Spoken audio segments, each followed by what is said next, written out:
ప్రభాస్ హీరోగా నాగార్జున దర్శకత్వంలో తెరకెక్కిన చిత్రం కల్కి 2898 ఏడి.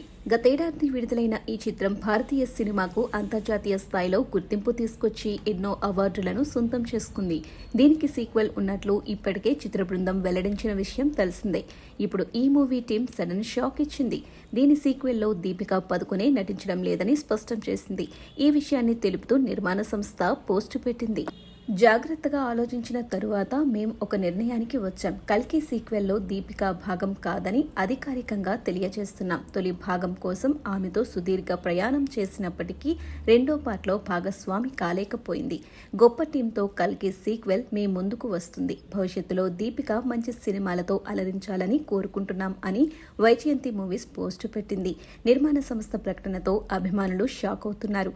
గత కొన్ని రోజులుగా దీపిక పేరు నిత్యం సోషల్ మీడియాలో వైరల్ గా మారుతున్న విషయం తెలిసిందే. ఇటీవలే ఆమె ఓ భారీ ప్రాజెక్టు నుంచి వైదొలిగినట్లు కూడా వార్తలు వచ్చాయి. ఇప్పుడు ఈ భారీ అప్కమింగ్ సినిమా నుంచి ఆమె వైదొలగడం చర్చనీయాంశంగా మారింది.